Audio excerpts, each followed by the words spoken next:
2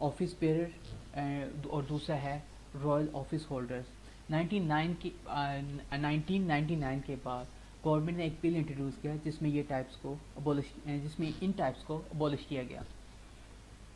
اگر ہم دیکھیں وومن ریپرزنٹیشن کو تو 1950s تک میل ایجز جو تھے انہیں ہی ہیریڈیٹی بیس کے اوپر ہاؤس آف لارڈ کی ممبرشپ ملتی تھی، لیکن 1958 میں ایک بل پاس ہوا جس میں وومن کو بھی ہیریڈیٹی بیس کے اوپر ممبرشپ دی گئی، اور اس طریقے سے 1958 میں پہلی دفعہ 4 خواتین کو ہاؤس آف لارڈ کا ممبر بنایا گیا۔ اس کے بعد ہے لائف ممبرز۔ 1950s اور تک تقریباً جتنے بھی ممبر تھے وہ ہیریڈیٹری بیس کے اوپر ارسٹوکریٹ تھے، لیکن 1958 میں پیج ایکٹ آف 1958 انٹروڈیوس کیا گیا جس میں انٹلیکچوئلس اور پروفیشنل جو تھے ان کو ان کی نیشن کے لیے انہوں نے جو سروسز پرووائڈ کی تھی ان کو ریکوگنائز کرنے کے لیے ہاؤس آف لارڈ کی ممبرشپ دی گئی، تاکہ ان کے جو ان کی خدمات ہیں، جو ان کی سروسز ہیں نیشن کے لیے، ان کو سراہا جائے۔ اس کے بعد جو تیسرا بڑا امپورٹنٹ ٹائپ ہے وہ ہے اسکاٹش ممبرس۔ 1940s تک اسکاٹش جو ممبر تھے ہاؤس آف لارڈ کے وہ بھی 5 ایئر کے لیے الیکٹ ہوتے تھے، لیکن 1943 میں ایک بل انٹروڈیوس ہوا ریفارم کا جس میں اسکاٹش ممبرس کو پرماننٹ ممبرشپ دی گئی۔ اس کے بعد ہے ٹیمپورل لارڈ کی آخری ٹائپ وہ ہے لا لارڈس۔ جو لا لارڈس ہیں وہ کمپیٹنٹ اور پروفیشنلز ہوتے ہیں اور زیادہ تر لا کے معاملات کو ڈیل کرتے ہیں۔ ان کے نام کیبنٹ کی طرف سے ریکمینڈ کیے جاتے ہیں کوئین کو، اور پھر کوئین انہیں اپروو کرتی ہے، اور اس طریقے سے وہ ہاؤس آف لارڈ کا ممبر بن جاتے ہیں، اور وہ زیادہ تر لا کے معاملات اور جوڈیشل ایکٹیویٹیز ہیں ان کے ساتھ ڈیل کرتے ہیں۔ اور دوسری ٹائپ جو ہے لارڈس کی وہ ہے اسپرچل لارڈس۔ اسپرچل لارڈس زیادہ تر اسپرچل لارڈس جو ہیں وہ ہیں چرچ آف انگلینڈ کی ایک بشپس اور آرچ بشپس، یہ اور کوئین ان کو جو ہے کیبنٹ ان کے نام ریکمینڈ کرتی ہے اور کوئین ان کے نام کو اپروول دیتی ہے، جس کے بعد یہ ہاؤس آف لارڈ کے ممبر بن جاتے ہیں۔ لا لارڈ جو ہیں زیادہ تر ریلیجیس ایکٹیویٹیز کے دوران ہی ہمیں نظر آتے ہیں۔ اس کے بعد جو ہے اگلی سلائڈ میں ہم دیکھیں گے وہ ہے گرانٹ آف ممبرشپ۔ اب امپورٹنٹ بات یہ ہے کہ ان ممبرس کی جو نئے ممبر انٹروڈیوس ہوتے ہیں ان کو کس پروسیجر کے تحت ان کی ممبرشپ دی جاتی ہے، ان کو کس طریقے سے ہاؤس آف لارڈ میں انٹروڈیوس کیا جاتا ہے۔ اس میں سب سے پہلی بات یہ ہے کہ کیبنٹ کچھ نام ہے وہ ریکمینڈ کرتی ہے، پھر اس کے بعد پرائیوی کونسل ایک کمیٹی بناتی ہے، وہ کمیٹی جو ریکمینڈڈ نیمز ہیں ان کو اسکروٹینائز کرتی ہے، اور پھر اس کے بعد رائل اپروول کے لیے سبمٹ کر دیا جاتا ہے۔ رائل اپروول کے بعد وہ پھر ہاؤس آف لارڈ کا ممبر بن جاتے ہیں۔ جہاں تک ریزگنیشن کی بات ہے تو ہیریڈیٹری جو پیئرز تھے ان کو ریزگنیشن کا رائٹ نہیں تھا۔ 1960 تک جو ہیریڈیٹری پیئرز تھے وہ ٹل ڈیتھ ہاؤس آف لارڈ کے ممبرس تھے، لیکن 1963 میں ایک بل انٹروڈیوس ہوا جس میں ہیریڈیٹری پیئرز کو یہ رائٹ دیا گیا کہ وہ پہلے 12 منتھ کے اندر اگر وہ نہیں چاہتے تو ریزائن کر سکتے ہیں۔ پھر اس کے بعد ہم ڈسکس کریں گے کورم۔ اگر ہم ہاؤس کو چلانے کی بات کریں تو 3 ممبرس ہی کافی ہیں، لیکن اگر کوئی بل پاس کروانا ہو ہاؤس سے تو اس کے لیے منیمم 30 ممبرس کا ہونا ضروری ہے۔ اور اگر ہم ان کے پریویلیجز کو دیکھیں تو پریویلیجز میں ہمیں نظر آتا ہے کہ ان کو الاؤنسز وغیرہ ملتے ہیں، اور ڈائریکٹ ایکسیس ٹو کوئین ہے جو کہ ہاؤس آف کامن کے ممبرس کو نہیں ہے، اور ٹریولنگ الاؤنس ملتے ہیں، لیکن اس میں ایک خاص بات یہ ہے کہ ان کو سیلری نہیں دی جاتی، ان کو صرف الاؤنسز وغیرہ پے کیے جاتے ہیں۔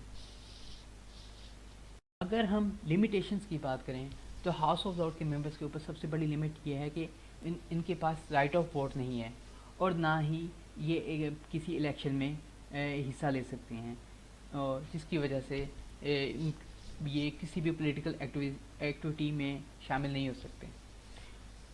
اب ہم بات کریں گے لارڈ چانسلر کی، جو کہ ہاؤس آف لارڈ کے میٹنگ کو پریزائڈ کرتے ہیں۔ لارڈ چانسلر جو ہیں وہ کیبنٹ کا ایک امپورٹنٹ ممبر ہوتے ہیں، اور اس کے علاوہ پرائیوی کونسل کی جوڈیشل کمیٹی کا ممبر ہوتے ہیں، یعنی کہ اور اس کے علاوہ ایک جو سب سے امپورٹنٹ بات ہے وہ یہ ہے کہ یہ جوڈیشل جو ایکٹیویٹیز وغیرہ ہوتی ہیں، جتنی بھی جوڈیشل ورک وغیرہ ہوتا ہے، وہ جوڈیشل ایکٹیویٹیز، جوڈیشل ورک اور جوڈیشل جتنے بھی ایشوز ہوتے ہیں ان کو ڈیل کرنے کے لیے یہ ایک قسم کا سپریم کورٹ کا رول پرفارم کرتے ہیں۔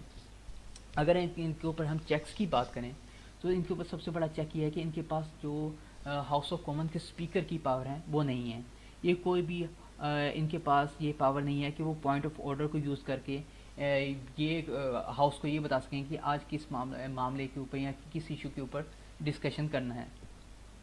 اس حساب سے ہم یہ کہہ سکتے ہیں کہ جو لارڈ چانسلر ہیں وہ ہاؤس آف کامن کے اسپیکر کی نسبت ان کے پاس پاورز کم ہیں۔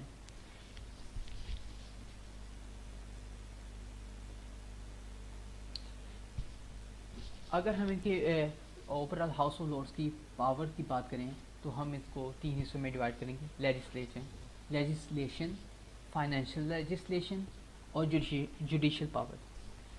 لیجسلیشن، اگر ہم 1911 سے پہلے دیکھیں تو ہاؤس آف لارڈ کے پاس وہی پاور تھیں جو ہاؤس آف کامن کے پاس تھیں، لیکن جیسے جیسے پولیٹیکل ریفارمز انٹروڈیوس ہوتی گئیں، ہاؤس آف کامن اسٹرانگ ہوتا گیا، تو ہاؤس آف لارڈ کی پاور کو کرٹیل کرنا، ہاؤس آف کامن نے ہاؤس آف لارڈ کی پاور کو کرٹیل کرنا شروع کر دیا۔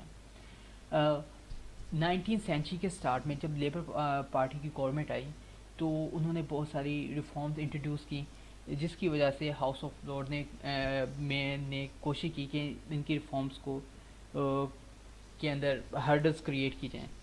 تو اس معاملات کو ختم کرنے کے لیے 1911 میں ایک بل پاس ہوا جس کے تحت ہاؤس آف لارڈ کی پاورز کو کم کیا گیا۔ اس بل کی سب سے خاص بات یہ تھی کہ اگر ہاؤس آف کامن میں کوئی بل پاس ہوتا ہے اور وہ 3 کنزیکٹیو سیشن میں بل پاس ہوتا ہے اور ہاؤس آف لارڈ اسے ریجیکٹ کر دیتے ہیں تو وہ رائل اسمبلی کے لیے بھیج دیا جائے گا، پھر ہاؤس آف لارڈ کی یعنی کہ اسینٹ ضروری نہیں ہے۔ اور دوسری اس میں خاص بات یہ تھی کہ اگر سیکنڈ ریڈنگ، فرسٹ سیشن کی سیکنڈ ریڈنگ اور تھرڈ سیشن کی تھرڈ ریڈنگ کے درمیان 2 سال کا گیپ آ جائے تو پھر ہاؤس آف لارڈ کی ایسنٹ کی ضرورت نہیں ہے، بلز ڈائریکٹلی کوئین کے پاس بھیج دیا جائے گا اور کوئین کی اپروول کے بعد وہ بل پاس ہو جائے گا۔ اس طریقے سے ہاؤس آف لارڈ کی پاور کو کافی کم کر دیا گیا۔ آگے 1949 میں یہ جو ٹائم فریم تھا یہ کم کر کے 1 سال کر دیا گیا۔ اس طریقے سے ٹوٹلی ہاؤس آف لارڈ کی پاور کو کنٹرول کر لیا گیا۔ اس میں دوسری جو پاور ہے وہ ہے فائنینشیل لیجسلیشن۔ 1911 سے پہلے منی بل جو تھے وہ تقریباً ہاؤس آف لارڈ جو تھے وہ اسے اس کے لیے ہرڈل کریٹ کر سکتے تھے، یعنی کہ ان کی اپروول ضروری تھی۔ لیکن 1911 میں جو ریفارم انٹروڈیوس ہوئی اس میں یہ کہا گیا کہ اگر ہاؤس آف کامن کوئی منی بل پاس کرتا ہے اور ہاؤس آف لارڈ 1 مہینے کے اندر اندر اس کی اپروول نہیں دیتی تو وہ بل خود بخود کوئین کی اپروول کے لیے چلا جائے گا۔ تیسری جو پاور ہے وہ ہے جوڈیشل پاور۔ جتنی بھی جو ہاؤس آف لارڈ ہے وہ کورٹ آف اپیل کا کام کرتا ہے، جوڈیشل پاور جو ہے وہ لا لارڈز ایکسرسائز کرتے ہیں، اور اگر کسی بھی ہاؤس آف لارڈ کے ممبر کو امپیچ کرنا ہو تو اس کی ٹرائلز وغیرہ جو ہیں وہ ہاؤس آف لارڈ خود کرتا ہے۔